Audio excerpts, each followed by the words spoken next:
নমস্কার শ্রোতা বন্ধুরা, গল্পের ফেরিওয়ালা গ্রুপে আপনাদের সবাইকে স্বাগত। আজ আপনাদের জন্য আমাদের বিশেষ নিবেদন অনিন্দিতা দাশের কলমে গোয়েন্দা প্রজ্ঞা সিরিজের আরও একটি দুর্দান্ত কাহিনী, সিংহবাড়ির ভূত। গল্প পাঠে আবির, প্রজ্ঞার ভূমিকায় বর্ণালী দেববর্মন, সমরেশের ভূমিকায় রাজদীপ চক্রবর্তী, রাজীবের ভূমিকায় মৃন্ময় মান্না, অনন্যার ভূমিকায় মৌমিতা, প্রজ্ঞার বাবার ভূমিকায় জয় ভট্টাচার্য, দেবিকার ভূমিকায় শ্রেষ্ঠা চক্রবর্তী, রূপমের ভূমিকায় সুদীপ্ত সরকার, অরুন্ধতির ভূমিকায় মৌসুমী চক্রবর্তী, আবহ সঙ্গীত Rajdeep Chakraborty, poster design RD creations. সমগ্র পর্ব পরিকল্পনা ও পরিচালনায় টিম গল্পের ফেরিওয়ালা। শুরু হচ্ছে আজকের বিশেষ নিবেদন অনিন্দিতা দাশের কলমে সিংহবাড়ির ভূত। সত্যি বলছি রে, স্পষ্ট ভুতুরে ব্যাপার। নইলে কখনো পুরো বাড়িতে হঠাৎ কাটা মুন্ডু নেচে ওঠে? না না না, আর কোনো মতেই ওখানে আমি তো যাব না ভাই, কিছুতেই না। গভীর রাতে ফিরছিলাম, হঠাৎ গাড়ির ইঞ্জিনটা বিকল হয়ে গিয়ে কি বিপদ কি বিপদ। ওই ভুতুরে বাড়িতে কেন যে মরতে ঢুকে গিয়েছিলাম। উফ, সে কি বিকট শব্দ! ভাঙাচোরা বাড়িটা রাতের অন্ধকারে দেখলে এমনিতেই প্রাণ কেঁপে ওঠে। মনে হয় ওই ভ্যাম্পায়ারগুলো ওখানে আস্তানা গেড়েছে, পেলেই রক্ত চুষে খাবে। ভয়ে ভয়ে বলল রাজীব। ভ্যাম্পায়ার রক্ত চুষবে কিনা জানি না, কিন্তু তখন ওই পুরো জমিদার বাড়ির ভেতরে না ঢুকলে এখানে দাঁড়িয়ে অত বক্তৃতা দিতে হতো না। বন্যজন্তুর কবলে পড়ে নিজেই আসত ভূত হয়ে ওখানে ঘাঁটি গেড়ে বসতে হতো। তবে কি বলতো প্রজ্ঞা, বাঘ ভাল্লুকের কবল থেকে বাঁচতে গিয়ে এই দুমদাম করে ভূতের কবলে পড়াটা ঠিক সমর্থনযোগ্য নয়। এই যা। গম্ভীর মুখে বলল অনন্যা। কি হয়েছে একটু খুলে বল না, কোথায় গিয়েছিলি তোরা? জয়পুরের জঙ্গলের কাছে অনন্যার জেঠুর বাড়িতে আমাদের নেমন্তন্ন ছিল। এতদিন প্রেম করার পর নানা ঝামেলা পেরিয়ে সবে মাত্র দুপক্ষের বিয়ের জন্য সম্মতি দিয়েছে। তাও তো ভেতরে ভেতরে চোরাগোপ্তা অশান্তি রয়েছে। ভাবলাম ঝামেলা বাড়লে আবার কোত্থেকে কি হবে, তার চেয়ে যাই ঘুরে আসি। তেমন হলে রাতটুকু থেকে সকালে উঠে পালিয়ে আসবো। কিন্তু কোথায় কি, আমার ইমিডিয়েট বস বেটা কুলকার্নি কি জীবনে কখনো শান্তি দেবে? ঠিক আর্জেন্ট মিটিং এর নামে অত রাতে জঙ্গলের পাশ দিয়ে গাড়ি চালাতে বাধ্য করলো, আর আমি ওই মুন্ডু নাচানো ভূতের খপ্পরে পড়ল। সে কি ভয়ঙ্কর ব্যাপার স্যাপার রে! খুটখুটে অন্ধকার, মোবাইলের চার্জও কম। মাঝে মাঝে ফোনের টর্চ জেলে চারপাশ দেখে নিচ্ছি। হঠাৎ মাথার উপর ঝপাং করে কাটা মুন্ডু নাচতে লাগলো। পেতলের বাতিদানে ঝনঝন শব্দে পড়ে কাঁচ ভেঙে ছিটকে গেল চারিদিকে। কে যেন মেঘমন্দ্র স্বরে বলে উঠল, এখানে এতদিন বাদে যেন মানুষের গন্ধ পাই। পুরনো সোফাটা আছড়ে পড়ল সশব্দে। ওহ, সে কি ভয়ঙ্কর! আর ওই বিকট হাসির শব্দ জীবনে ভুলব না। হাসছিস তো আমার অবস্থা দেখে? হাস হাস, ভালো করে হাস। অন্ধকারের মধ্যে চ্যাটচ্যাটে রক্ত যখন গায়ে এসে পড়লে না, হাসি একবারে বেরিয়ে যেত। কোনো রকমে পৈতৃক প্রাণ নিয়ে পালিয়ে আসতে পেরেছি। এই অনেকটা ফিরে এসে ইন্টারনেটও দেখেছি, ভয়ঙ্কর বদনাম রয়েছে ওই জমিদার বাড়ির। জমিদারের অতৃপ্ত আত্মা নাকি প্রেত হয়ে বাড়ির চারপাশে ঘুরে বেড়ায়। আর বুঝতে পেরেছি, আর তোকে বলতে হবে না। রক্ত খুব সস্তা হয়ে গেছে বল। রক্ত লাগলে রক্তের গ্রুপ নির্ণয় করে রক্ত জোগাড় করতে মানুষ একেবারে হিমশিম খেয়ে যাচ্ছে, আর এদিকে ভূতে নাকি গায়ে রক্ত ছুঁড়ে মারছে। আজকাল তবে ভূত আর রক্ত খাচ্ছে না। বাহ, ভারী সুসভ্য ভূত দেখছি। খুব ইন্টারেস্টিং ব্যাপার স্যাপার কিন্তু। চল না, একবার গিয়েই দেখে আসি। সার্চিং করতে করতে প্রজ্ঞা বলল, বাড়িটার নাম কি? সিংহ সদন।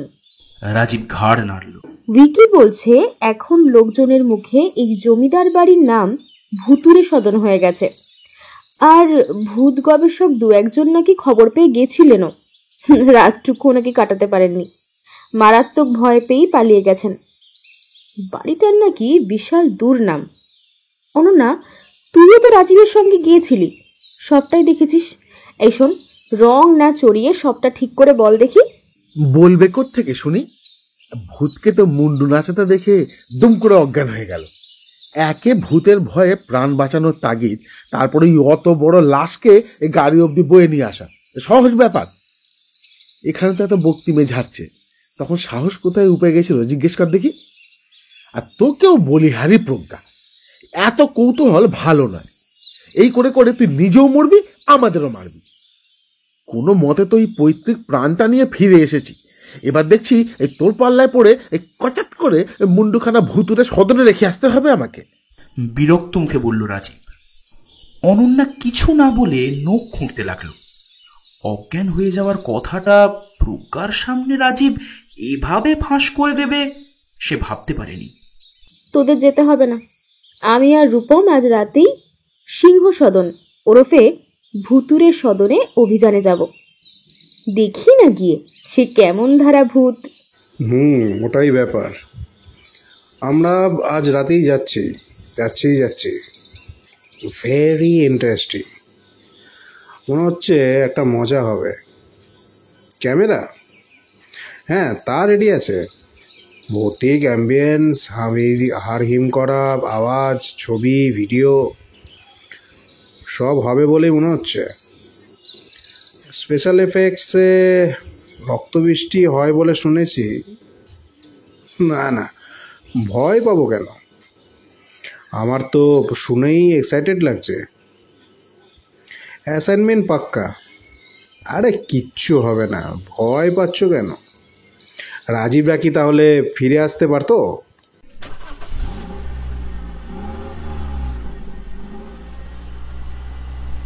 প্রফেসর অবনীশের গাড়িতে 4 জন যখন উঠে বসল তখন রাত 7টা। অনন্যার হুমকিতে রাজীব আসতে বাধ্য হয়েছে। এসে থেকেই কাঁদো কাঁদো মুখে বসে আছে, যেন ফাঁসির আসামিকে বদ্ধভূমিতে নিয়ে যাওয়া হচ্ছে। গাড়ি চলছে, তাল মিলিয়ে লো ভলিউমে মিউজিক বাজছে, জগজিৎ সিং এর গজল। চারপাশের পরিবেশ নিস্তব্ধ হয়ে আসছে। গান ছাপিয়ে গাড়ির শাঁ শাঁ শব্দে তন্দ্রা জড়িয়ে আসা চোখগুলো সজাগ হয়ে উঠছে। খানিকক্ষণ ড্রাইভ করার পর রূপমের হাত থেকে স্টিয়ারিং নিয়েছিল প্রজ্ঞা। গাছপালার আড়ালে একটা প্রকাণ্ড বাড়ির ভাঙাচোরা চূড়োর দিকে চোখ পড়তেই গাটা কেমন যেন শিরশির করে উঠল তার। মনে হলো এখানে কোনোদিন না এলেই বোধহয় ভালো ছিল। পরক্ষণেই গা ঝাড়া দিয়ে মনে আসা চিন্তা ছেড়ে ফেলল। উঠে পড়, আমরা এসে গেছি। অস্ফুট শব্দ করে এক পাশে হেলে পড়ল রাজীব। অস্পষ্ট স্বরে বলতে লাগলো, যাব না, ওই বাড়িতে ভেতরে আমি কিছুতেই যাব না। এখন কেন মরবো? হ্যাঁ, আমায় বাঁচতে দে তোরা, প্লিজ বাঁচতে দে। চোখে মুখে খানিক জল ছেটাতেই ধর্মড়িয়ে উঠল রাজীব। ঠিক আছে, তুই বরং এখানেই থাক, আমরা যাচ্ছি। খামোখা অসুস্থ হয়ে পড়লে ঝঞ্ঝাট বাড়বে বলে উঠল রূপম। দরজা খুলে বেরিয়ে পড়ল। মুহুগ্রস্তের মতো হাঁটতে লাগলো সিংহ সদনের দিকে। ড্রাইভারের দিকের দরজা খুলে নেমে পড়ল প্রজ্ঞা। চেঁচিয়ে বলল, কোথায় যাচ্ছিস রূপ? দাঁড়া, আমিও তোর সঙ্গে যাব। কিন্তু রূপমকে যেন ভূতে পেয়েছে। কোনো কিছুর তোয়াক্কা না করে মোহগ্রস্তের মতো সে এগিয়ে চলেছে কয়েক শতাব্দী প্রাচীন জমিদার বাড়ির দিকে। ভাগ্যে স্পোর্টস শু পরে এসেছিল প্রজ্ঞা। রূপমের সঙ্গে তাল মেলাতে প্রায় দৌড়তে শুরু করলো। কপাল দিয়ে ঝরে পড়ছে বিন্দু বিন্দু ঘাম। কিন্তু সেদিকে প্রজ্ঞার খেয়াল নেই। অনেক পেছনে দৌড়চ্ছে রাজীব আর অনন্যা।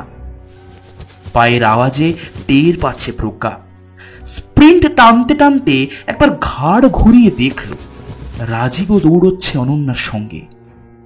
কিন্তু সে যে বলল আর কখনোই জমিদার বাড়িতে পা রাখবে না, তাহলে হয়তো গাড়িতে একা বসে থাকার সাহস পায়নি। অদ্ভুত একটা সুগন্ধ নাকে এসে লাগলো প্রজ্ঞার। গন্ধে যেন নেশা ধরে যায়। রূপম ওভাবে হঠাৎ দৌড়তে শুরু করায় ওর পিছু পিছু দৌড়তে গিয়ে অনুভূতিগুলো তাৎক্ষণিকভাবে কোথায় যেন হারিয়ে গিয়েছিল প্রজ্ঞার। কিন্তু এই গন্ধটা কিসের? মনে হচ্ছে গন্ধটা ওই জমিদার বাড়ির ওখান দিয়েই আসছে। মাথাটা ঝিমঝিম করছে। যত তাড়াতাড়ি সম্ভব নাকে গন্ধটাকে টেনে নিতে হবে। গন্ধটা ক্রমাগত ওকে টানছে। একটা আবছা আলো যেন চোখে পড়ছে। ওই আবছা আলো কিসের? রাজীব যে বলেছিল এই কয়েক শতাব্দী প্রাচীন পরিত্যক্ত জমিদার বাড়িতে কেউ থাকে না। যত এগোচ্ছে গন্ধের তীব্রতা ক্রমশ বাড়ছে। যত তাড়াতাড়ি সম্ভব ওকে জমিদার বাড়িতে পৌঁছতেই হবে। খুঁজে বের করতে হবে গন্ধের উৎস। কিন্তু কিন্তু মাথাটা ভীষণ ঝিমঝিম করছে। জমিদার বাড়ির সদর দরজা অবধি পৌঁছতে পারবে তো? পারতেই হবে। যেন নিজের সঙ্গে লড়াই করছে এমনটাই মনে হলো প্রজ্ঞার। ফটকের ভেতর ঢুকতেই ক্যাঁচ কোঁচ শব্দ তুলে বন্ধ হয়ে গেল কয়েক শতাব্দী প্রাচীন জমিদার বাড়ির মরচে ধরা লোহার গেট। কিন্তু প্রজ্ঞার সেদিকে খেয়াল কই। ওই গন্ধ, ওই অদ্ভুত সুগন্ধের টানে সে হেঁটে চলল জমিদার বাড়ির সদর দরজার দিকে। বাকিরাও হেঁটে চলেছে মন্ত্রমুগ্ধের মতো। যেন ভুলে গেছে কলকাতায় ওদের বাড়ি ঘর আছে, আছে অন্য এক শহুরে জীবন। এই মুহূর্তে ওদের একমাত্র কাজ হেঁটে চলা। হেঁটে চলেছে, ওরা হেঁটে চলেছে। রূপমের আগেই সুপ্রাচীন জমিদার বাড়ির সদর দরজার সামনে পৌঁছে গেল প্রজ্ঞা। আলো আঁধারিতে বিরাট বড় বাড়িটার দিকে তাকালে অদ্ভুত এক ভয়ে বুকের ভেতরটা কেমন যেন কেঁপে ওঠে। চারিপাশের কেয়ারি করা সুসজ্জিত বিশাল বাগান, হ্যাঁ, এখন পরিচর্যার অভাবে বনো জংলা লতায় ভর্তি। জায়গায় জায়গায় ভেঙে পড়েছে পাঁচিল। বাড়ির পেছনে পুকুর জুড়ে আর রুই কাতলারা ঘাই মারে না। সে জায়গায় ঘর বেঁধেছে আগাছার দল। ভাঙাচোরা ঝুলকালো সিঁড়ি 3 ধাপ টপকে সদর দরজায় ঘা দিল প্রজ্ঞা। আগে বোধহয় সিঁড়িটা শ্বেত পাথরের ছিল, এখন কি রং খোদায় মালুম। সদর দরজা ভেজানো ছিল বোধহয়, নইলে রূপম ধাক্কা দিতেই খুলে গেল কিভাবে। রূপমের পিছু পিছু ঢুকে পড়ল প্রজ্ঞা। সেই আলোর রেখাটা কোথায় যেন মিলিয়ে গেছে। এখন ঘর জুড়ে ঘুটঘুটে অন্ধকার। কিসে একটা হোঁচট খেয়ে পড়ে যাচ্ছিল প্রজ্ঞা। সামনে একটা হাতল পেয়ে ধরে সামলে নিল। চ্যাটচেটে কি একটা লেগেছে বোধহয়, তেলকালি জাতীয় কিছু হবে। মোবাইলে থাকা ইনবিল টর্চ জ্বালালো প্রজ্ঞা। ঘুরিয়ে ঘুরিয়ে দেখতে লাগলো ঘরের চারপাশ। অতীতে সম্ভবত এই ঘরটাই ছিল জমিদার বাড়ির বসবার ঘর। বিরাট বড়, আয়তনে বোধ করি একটা মাঠের মতো হবে। পুরো গদিওয়ালা পার্সিয়ান কার্পেটে মোড়া। সে কার্পেট যত্নের অভাবে জায়গায় জায়গায় পিঁজে গেছে। পুরো কার্পেট জুড়ে ধুলোরা বসত গেড়েছে। বর্মা টিকিট তৈরি কাঠের সোফাগুলো কোন কালে হয়তো বসার উপযুক্ত ছিল। পালিশ করা কাঠের জৌলুসও ছিল, এখন জায়গায় জায়গায় কালো ছোপ ধরেছে। মাকড়সারা জাল বুনেছে সিলিংয়ে, দেওয়ালে। কাঁচের টেবিল ল্যাম্পেও পুরো ধুলোর পোঁচ। ছাদের মধ্যিখান থেকে পেতলের লম্বা একটা বাতিদান নেমে এসেছে ঘরের মাঝ বরাবর। হঠাৎ অনন্যা চেঁচিয়ে উঠল, প্রজ্ঞা, তোর হাতে এত রক্ত? এত রক্ত এলো কোত্থেকে? হাতের দিকে তাকিয়ে চমকে উঠল প্রজ্ঞা। এই হাতেই তো সে চেপে ধরেছিল সোফার হাতল। তবে কি ওই চ্যাটচ্যাটে পদার্থটা রক্ত ছিল? রক্ত লেগেছিল সোফার হাতলে।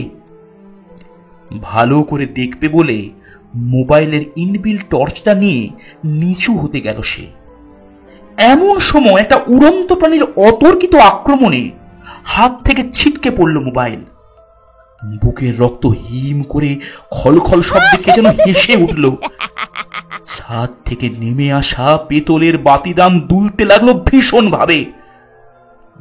দাঁতে দাঁত লেগে যাওয়ার মুহূর্তে প্রজ্ঞা টের পেল এক গুরুভার পতনের শব্দ। কোন রকমে মাথা তুলে দেখল রূপম অজ্ঞান হয়ে পড়ে আছে মাটিতে।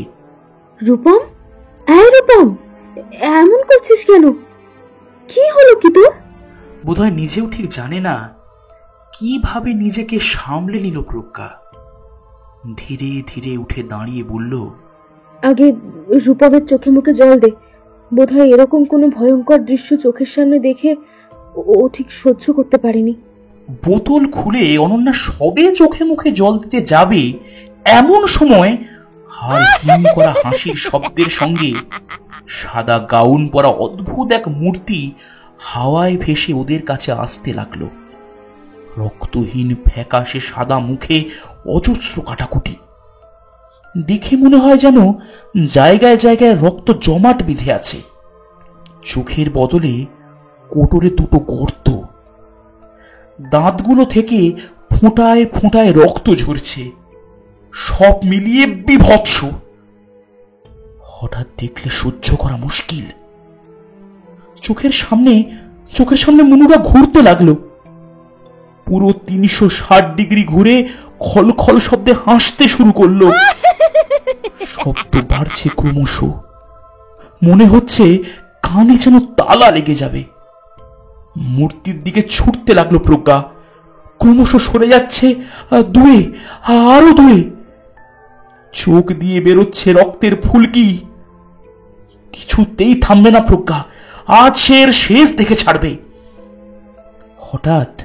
হঠাৎ সে একটা কাঁচ ভাঙার শব্দ পেল। সহ্য করতে না পেরে টেবিলের ওপর পড়ে গিয়েছে অনন্যা। আর বাতিদান ভেঙে কাঁচগুলো ছড়িয়ে পড়েছে চারিদিকে। সময় নষ্ট না করে প্রায় দৌড়তে শুরু করলো প্রজ্ঞা। পেছন থেকে রাজীবের গলা ভেসে এলো, যাস না প্রজ্ঞা, যাস না। আরে এই সেই সিঙ্গি বাড়ির ভ্যাম্পায়ার। আরে দেখছিস না কেমন দাঁত দিয়ে ফোটায় ফোটায় রক্ত ঝরছে? আর ও তোকেও মেরে ফেলবে। আরে ভ্যাম্পায়ার হয়ে আজীবন বন্দি থাকতে হবে এই সিঙ্গিদের অভিশপ্ত বাড়িতে। আমি দেখতে চাই কি করছে এসব।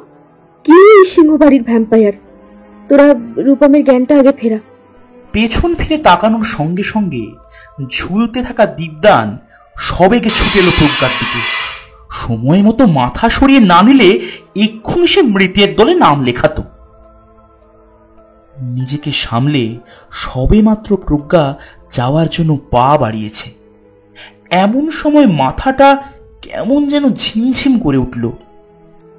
সেই গন্ধটা, আবার সেই গন্ধটার অস্তিত্ব টের পাচ্ছে প্রজ্ঞা। কোথা থেকে আসছে? তবে কি সত্যি এখানে কোনো প্যারানর্মাল কিছু অস্তিত্ব রয়েছে?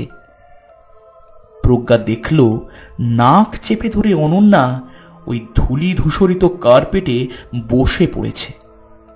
ক্রমাগত মাথা নেড়ে চলেছে রাজীব আর বিড়বিড় করছে, আমার এখানে জোর করে ধরে নিয়ে এসেছে। আমি আসতে চাইনি আমি। রূপমের মাথা একবার নড়ে উঠল। বোধহয় জ্ঞান ফিরে আসছে। ঠিক তক্ষুনি দ্রিমি দ্রিমি সুরে এক টানা ঝিম ধরানো বাজনা শুরু হলো। আওয়াজ বাড়তে লাগলো ক্রমশ। শব্দের তালে তালে ঘরের সব আসবাবপত্রগুলো প্রবল বেগে দুলতে শুরু করলো। প্রজ্ঞার মনে হলো আর পারছে না সে। প্রবল যন্ত্রণায় মাথাটা দপদপ করছে বোধহয়। এইবার ফেটে যাবে। এমন সময় ঘরে ঢুকে এলেন সমরেশ, প্রজ্ঞার মামা, লালবাজারে গোয়েন্দা দপ্তরের উচ্চপদস্থ কর্মচারী। সঙ্গে আসা পুলিশ কর্মচারীদের নির্দেশ দিলেন, আগে এখান থেকে এদেরকে নিয়ে গিয়ে গাড়িতে তোলো, বাকিটা আমি দেখে নিচ্ছি। অর্ধ সচেতন অবস্থায় টের পেল প্রজ্ঞা কোনো মন্ত্র বলে যেন আওয়াজ টাওয়াজ সব থেমে গেছে। সিংহী বাড়ির ভূতেরা গেছে শীত ঘুমে। দীর্ঘ ঘুমের পর খানিক সুস্থ হয়ে প্রজ্ঞা ড্রয়িং রুমে এসে দেখল তার বাবা প্রফেসর অবনী সেন আর মামা সমরেশ সোফায় বসে গল্প করছে। তাকে ঢুকতে দেখে হাসলেন সমরেশ। কিরে, এখন ফ্রেশ লাগছে তো? আরে তুই তো আমাদের ভয় পাইয়ে দিয়েছিলি। আমার কি হয়েছিল? আমি তো বাবার গাড়ি নিয়ে সেই ভুতুরে জমিদার বাড়িতে গেছিলাম, কিন্তু এখানে এলাম কিভাবে? সব বলবো, আগে তোর বাকি বন্ধুরা আসুক, খানিকক্ষণের মধ্যেই সব এসে যাবে। ওদের মা বাবারাও আসবে বলেছে, একটু আগে অনন্যা ফোন করেছিল। কিরে দিদি, তোর মোগলাই কত দূর? আর ফ্রিজে মাজা আছে তো? অনেক লোকজন আসবে কিন্তু। হাত মুছে ড্রয়িং রুমে এলেন দেবিকা। খাওয়া দাওয়াটা বড় কথা নয়, মেয়েটাকে বোঝা তুই। এমএ পরীক্ষা দিতে না দিতেই বড্ড পা লম্বা হয়েছে। এখন যদি কিছু একটা হয়ে যেত, আমরা কোথায় যেতাম? ওর বাবা তো বড্ড আলগা। কিছু না বলে মেয়ে হুশ করে গাড়ি নিয়ে বেরিয়ে গেল। বাবা হয়ে কিছু জিজ্ঞেস করলো না? এত সাহস ভালো নয় কিন্তু, মায়ের কথা শোনা উচিত একটু। মুখে বললেও চোখ মেরে বুঝিয়ে দিলেন সমরেশ তিনি প্রজ্ঞার পাশেই রয়েছেন। রাজীব, অনন্যা একই সঙ্গে ড্রয়িং রুমে ঢুকলো। রূপম ঢুকলো খানিক পরে। দেখে এখনো বিধ্বস্ত লাগছে। বোঝা যাচ্ছে ওই ঘটনার ধকল এখনো কাটিয়ে উঠতে পারেনি। অনন্যার মা অরুন্ধতীকে ঢুকতে দেখে এগিয়ে এসে জড়িয়ে ধরলেন দেবিকা। খানিক অভিযোগের সুরেই বললেন, ছিস তো, ছেলে মেয়েগুলো কি পরিমাণ বদমাইশ হয়েছে, কথাই শুনতে চায় না। সাহসে চারজনে মিলে ওই ভুতুরে বাড়িতে গিয়েছিল বল। ভাগ্যিস আমার ভাইটা সময় মতো গিয়ে পড়েছিল। সাহস কি ভালো, তুই বল। অরুন্ধতী কিছু বলার আগেই রাজীব চেঁচিয়ে উঠল, আমি বারণ করেছিলাম কাকিমা, এই বারবার বারণ করেছিলাম, কিন্তু তোমার মেয়েকে তো চেনে, কি জেদি। কারোর কথা শুনলে নিজে তো গেলই, আর সঙ্গে আমাদেরও যেতে বাধ্য করলো। রেগে উঠল প্রজ্ঞা। বাজে বকবি না একদম। তোদের বুঝি আমি পেছন পেছন যেতে বলেছিলাম? আমি তো রূপমের সঙ্গে যাবো ভেবেছিলাম, তুই তো নিজের হয়ে। তিষ্ঠ। হাত তুলে থামিয়ে দিলেন সমরেশ। আরে সবাই মিলে এরকম ভাবে ঝগড়া করলে কিন্তু রহস্য উন্মোচন হবে না। এ দিদি, মোগলাকে একটু তাড়াতাড়ি সাফ কর, ডিপার্টমেন্টে অনেকগুলো কেস পেন্ডিং পড়ে আছে, বেশি দেরি করলে আমার চলবে না। সমরেশ যেমনটা ভেবেছিলেন একই কথায় সঙ্গে সঙ্গে কাজ হলো। গম্ভীর মুখ অনন্যা কৌতূহলী স্বরে বলে উঠল, এই তোরা চুপ কর, আপনি বলুন প্লিজ, জানতে আমার ভীষণ কৌতূহল হচ্ছে। কি হয়েছিল সে রাতে? আপনি ঢুকতেই দেখলাম অমন রক্ত জলকরা আওয়াজ থেমে গেল কিভাবে? ভূতেও কি পুলিশকে ভয় পায়? তুমি বুঝি এখনো বিশ্বাস করো সিংহবাড়িতে ভূত ছিল? অনন্যার দিকে তাকিয়ে পাল্টা প্রশ্ন করলেন সমরেশ। তাহলে ওই আওয়াজ, ওই ঝিম ধরানো গন্ধ, ওই ভয়ঙ্কর রক্ত দিয়ে আঁকিবুকি কাটা মুখ, ওই সদন্ত, এই ভূত ছাড়া কারো মুখ 360 ডিগ্রি অ্যাঙ্গেলে ঘুরতে পারে? ও ভয়ঙ্কর কাজ ভূতের ছাড়া আর কারণ নয়। চ্যালেঞ্জের সুরে বলল রাজীব। আরে তোমার বুঝি তাই মনে হয়? তাহলে আমাদের ঢুকতে দেখেই ভূত আওয়াজ বন্ধ করে দিল কেন? ভূত নিশ্চয়ই পুলিশকে ভয় পায় না। পুলিশকে ভয় পায় কেবল বদমাইশ, দুষ্কৃতী, সমাজ বিরোধীরা।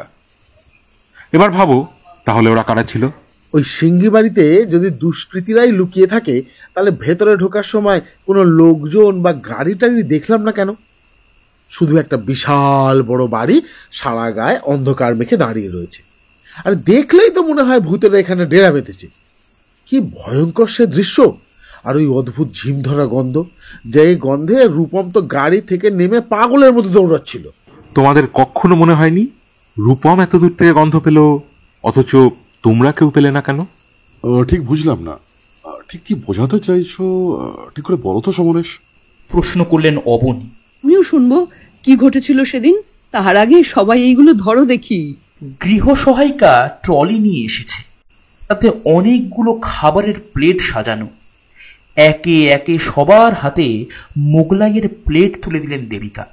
ঘরে বানানো খাবার সব, নষ্ট করলে চলবে না কিন্তু। কাকিমা আমাদের জন্য নিজের হাতে মোগলাই বানিয়েছে। কি দারুণ ব্যাপার, তাই না? আমি তো পুরো প্লেটটাই কিন্তু চেটে পুটে সাফ করে দেবো। হ্যাংলার ভঙ্গিতে বলল রাজীব। তোর এই হিংলুকুটে স্বভাব আর গেল না। খাবার দেখলেই হলো, অমনি ঝাঁপিয়ে পড়বি।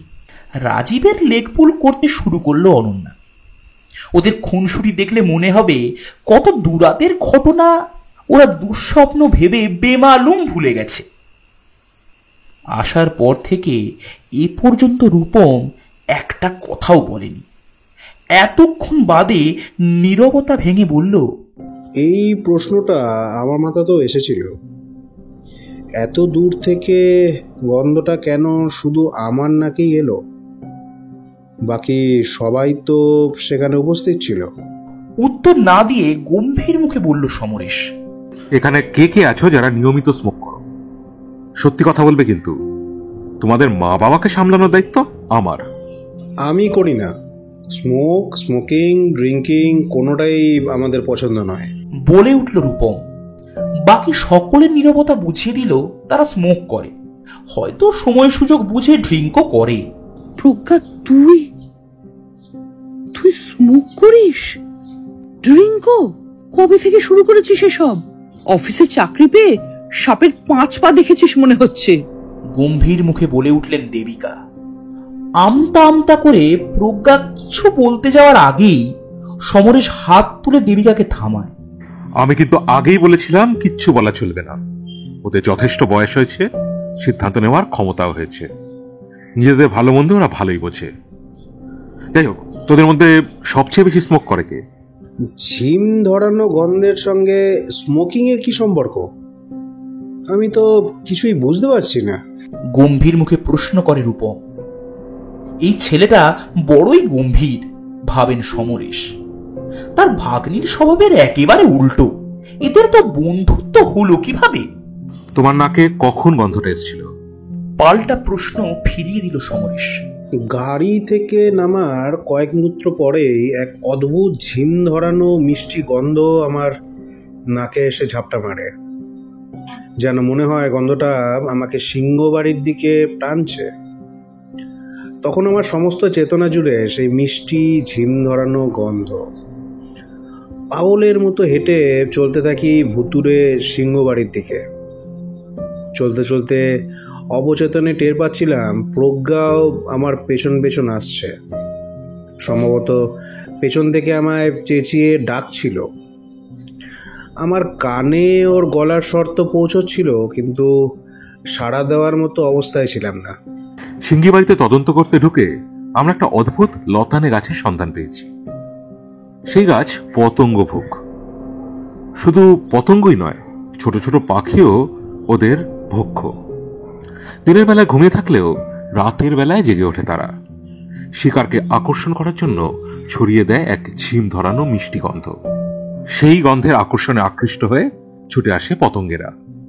সঙ্গে সঙ্গে শিকার ধরে ফেলে তারা, মিটিয়ে নেয় খিদে। তামাকের কড়া গন্ধ আগে থেকে সহ্য করার অভ্যেস আছে বলে বাকিদের নাকে ওই ঝিম ধরানো গন্ধ পৌঁছে মস্তিষ্কে প্রভাবিত করতে সময় লেগেছে। কিন্তু রূপম যেহেতু কোনো নেশাতেই আসক্ত নয়, তাই তার মগজ ওই গন্ধে দ্রুত রিয়াক্ট করেছে। এবার বুঝতে পারছিস প্রজ্ঞা, কেন রূপম তোদের সবার আগে সিঙ্গি বাড়ির দিকে ছুটেছিল? আমরা কিন্তু ঘরের ভেতরেও ওই রকম ঝিম ধরানো গন্ধ পেয়েছি। বাড়ির ভেতরে নিশ্চয়ই ওই ধরনের কোনো পতঙ্গভুক গাছ নেই। তাহলে গন্ধটা এলো কোথা থেকে? দুষ্কৃতীদের নাকেও ওই মিষ্টি গন্ধ গিয়েছিল। ব্যাপারটা বুঝতে পেরে ওরা সেই গন্ধকেই কাজে লাগিয়েছিল তোদের মতো অন্যান্য ভুতুরে বাড়ির খোঁজে আসা উৎসাহী দর্শকদের অযাচিত উপদ্রব রোধের জন্য, যাতে ভয় পেয়ে কেউ ওদের কার্যকলাপে বাধা সৃষ্টি না করতে পারে। বেশ আটঘাট বেঁধেই কাজে নেমেছিল তাহলে, কি বলো সমরেশ? কিন্তু লোকগুলো ওই পোড়ো বাড়িতে করতোটা কি? সেজন্যে কি অনেক বছর আগে যারা ভূতের সন্ধানে সিংহবাড়িতে গেছিল তারা তাদের ব্লগে এমন কোনো ঝিম ধরানো মিষ্টি গন্ধের কথা বলেনি। তুই ঠিকই ধরেছিস প্রজ্ঞা। পরীক্ষা করে দেখা গেছে গাছগুলোর বয়স খুব একটা বেশি নয়। তখন ওদের শক্তি অতটা বাড়েনি। শিকড় যত গভীরে প্রথিত হয়েছে ততই খাদ্যের চাহিদা বেড়েছে, বেড়েছে শোষণ শক্তি, বেড়েছে ক্ষমতাও। তারপর বড় বড় চোখ করে বললেন দেবিকা। গুলো খুব শয়তান দেখছি। কি করতো ওই পোড়ো বাড়িতে? কি আবার, আমাদের লোক খুঁজে ওই পোড়োবাড়ির বেসমেন্টে একটা অপারেশন থিয়েটারের সন্ধান পেয়েছে। সুস্থ সবল বাচ্চাদের হাত পা সহ শরীরের বিভিন্ন অঙ্গ নষ্ট করে দেশ বিদেশে ভিক্ষের জন্য পাঠানো হতো। কোটি কোটি টাকার ব্যবসা চলতো। কি বলছিস কি? ইচ্ছে করে ছোট ছোট বাচ্চাগুলোর হাত পা ভেঙে নুনো করে দিত? কি কেমন অমানুষ! বেশি টাকা ভিক্ষে পাওয়া যায়ছে। আরে টাকাটাই তো এদের কাছে মুখ্য, বুঝিস না কেন? এছাড়া আরো অনেক রকম ব্যাপার স্যাপার থাকে। অতর্কিতে হানা দিয়ে বেশ কয়েকজনকে আমরা ধরতে পেরেছি। উদ্ধার করেছি বেশ কয়েকজন বন্দী ছেলে মেয়েকে। পুলিশ তাদের হোমে পাঠানোর ব্যবস্থা করেছে, কিন্তু পালের গোদাটা এখনো অধরা। কে পুরো অপারেশনটা পরিচালনা করত সে ব্যাপার অবশ্য এখনো কেউ মুখ খোলেনি। কিন্তু সে আর কতক্ষণ? খুব তাড়াতাড়ি ওরা মুখ খুলতে বাধ্য হবে। বিশেষ ট্রিটমেন্ট চলছে যে। এ তো চাইল্ড ট্রাফিকিং এর কেস। দেখো যেন কড়া শাস্তি হয়। এরা ছাড় পেয়ে যায় বলেই এমন কাজ করার সাহস পায়। বলে উঠলেন অবনীবাবু। প্রচন্ড রাগে তার চোখ মুখ লাল হয়ে গেছে। সে তো দিতেই হবে জামাইবাবু, যাতে বাকিরাও এমন দৃষ্টান্ত দেখে ভয় পায়। এরা যে কি ভয়ঙ্কর ভাবতেই পারবেন না। গরিব মধ্যবিত্ত ছেলে মেয়েদের তুলে এনে অঙ্গচ্ছেদ করে পাচার করে দিত দেশে বিদেশে। আত্মীয় পরিজন ছেড়ে তাদের একমাত্র পরিচয় হতো ভিখারি, পেশা হতো ভিক্ষাবৃত্তি। এই ভয়ঙ্কর কর্মকাণ্ডের জেরে কত বাবা মা যে সন্তান হারা হয়েছে তার খবর কেই বা রাখে। কিভাবে এরা ছেলে মেয়েদের কবজা করত? গোল গোল চোখে বলে উঠলেন অরুন্ধতী। পুলিশের মুখে পুলিশি কর্মকাণ্ডের বর্ণনা তিনি এই প্রথম শুনছেন। ওদের নিয়োগ করা বিভিন্ন লোকজন থাকত, পোশাকি ভাষায় যাদের এজেন্ট বলে। এরা সরাসরি ওদের সঙ্গে যুক্ত নয়। তাদের কাজ হয় মেলা সহ নানা রকম জমায়েত থেকে বাচ্চাকে ভুলিয়ে ভালিয়ে এদের হাতে এনে তুলে দেওয়া। টাকা পেয়ে যেত, ব্যাস। বাকি কোনো খবর এরা রাখত না। ধরুন কোনো বাচ্চার মা বাবা বেখেয়ালে হারিয়ে গেলে কিংবা মেলার ভিড়ে মিসিং হলে ওরা খেলনা, খাবার এসব মা বাবার কাছে পৌঁছে দেওয়ার লোক দেখিয়ে এদের হাতে তুলে দিত। তারপর বাচ্চাগুলোর ঠাঁই হতো পুরো বাড়িতে। গরিব বাচ্চারা সহজেই এদের জালে পা দিত। লোভনীয় খাবার দাবার, টাকা পয়সা এসব পেয়ে সঙ্গে যেতে আপত্তি করত না। পাচারের জন্য সিঙ্গিবাড়ির লোকেশনটাও ছিল আদর্শ। এমনিতে গাছপালা দিয়ে ঘেরা, লোকচক্ষুর অন্তরালে, অথচ হাইওয়ে বেশি দূরে নয়। ওদের কাছে আরো সুবিধা হয়েছিল ভুতুরে বাড়ি হিসাবে সিঙ্গিবাড়ির বদনাম থাকায়। ওই বদনামটাকে আরো শৈল্পিক উপায়ে ওরা কাজে লাগিয়েছিল। কোনো কৌতূহলী লোক অযাচিতভাবে এসে পড়লে তাদের ভূতের ভয় দেখিয়ে অঞ্চল ছাড়া করত। কাজে বাধা আসার কোনো সম্ভাবনাই ছিল না। কি ভয়ঙ্কর! ওখানকার পুলিশ এদের খবর রাখতো না? হয়তো রাখতো, হয়তো রাখতো না। স্থানীয় পুলিশ প্রশাসনের কেউ নিশ্চয়ই এই র্যাকেটের সঙ্গে জড়িত, নইলে পুলিশের নাকের ডগায় এইসব অনৈতিক কাজ চালানো যায়? ইন্টারোগেশন শুরু হয়ে গেছে। একে একে সমস্তটাই জানা যাবে, ধরাও পড়বে।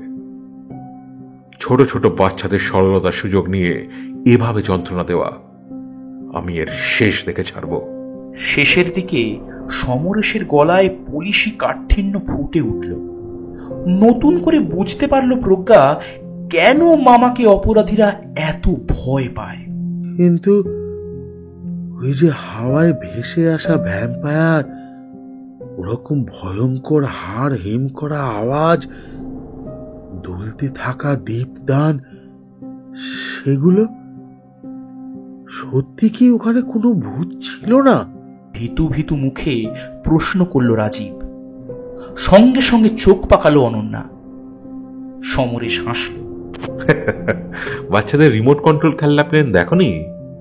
ওরা আর একটু আধুনিক কন্ট্রোলে ম্যানিকুইন চালাতো। হালকা পাল্পের তৈরি। শপিং মলের ডিসপ্লেতে যাদের জামা কাপড়ে সজ্জিত দেখো, সেজন্যই অত সহজে উঠতে পারত। শূন্যে ভেসে আসা মুন্ডুটাও ওই একই ব্যাপার। পরীক্ষা করে দেখা গেছে সিলিংয়ে কালো সুতো বাঁধা ছিল, ওরই মাধ্যমে ওটা আসা যাওয়া করত। কালো সুতো বলে অন্ধকারে তা দেখাও যেত না। দামি মিউজিক সিস্টেমের সাহায্যে হাড় হিম করা ভূতের আওয়াজ বের করা এমন আর কি ব্যাপার। কিন্তু অত রক্ত আসতো কোত্থেকে? দাঁতের কষে, সোফার হাতলে আমি রক্ত দেখেছি।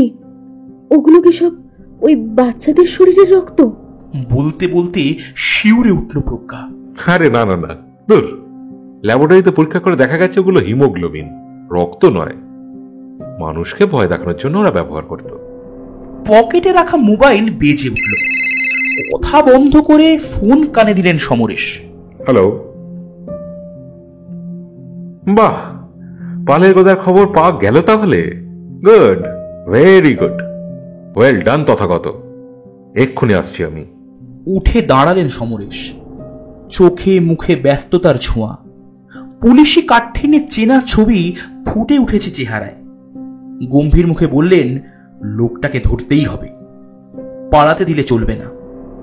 দরজার সামনে গিয়ে থমকে ঘুরে দাঁড়িয়ে বললেন, থ্যাংক ইউ ভাগ্নি, সেদিন খবরটা না দিলে এদের ধরা এতটা সহজ হতো না। গোয়েন্দাগিরির স্বভাবটা তোর কবে যাবে? তুমি কি কোনোদিনই মেয়েকে শাসন করবে না?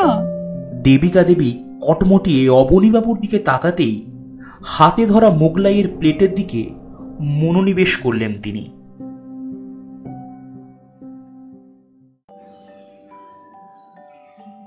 শুনছিলেন অনিন্দিতা দাশের কলমে সিংহবাড়ির ভূত। কেমন লাগলো আজকে গল্পটি?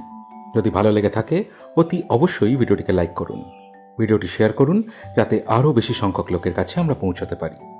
আর আপনাদের মতামত দয়া করে কমেন্ট সেকশনে লিখে আমাদেরকে জানান। আর নতুন শ্রোতা বন্ধুরা দয়া করে চ্যানেলটিকে সাবস্ক্রাইব করে আমাদের পাশে থাকুন। দেখা হবে আগামী সপ্তাহে আরও একটি দুর্দান্ত গল্পের সাথে। আজ গল্প পাঠে ছিল আবির, বর্ণালী, মৃন্ময়, জয়, সুদীপ্ত, শ্রেষ্ঠা, মৌমিতা, মৌসুমী ও আমি রাজদীপ। ফিরব আগামী সপ্তাহে। ততদিন সবাই ভালো থাকবেন, সুস্থ থাকবেন, আর অবসর সময় অতি অবশ্যই শুনতে থাকবেন গল্পের ফেরিওয়ালা গ্রুপের নানান অডিও স্টোরিজ। ধন্যবাদ।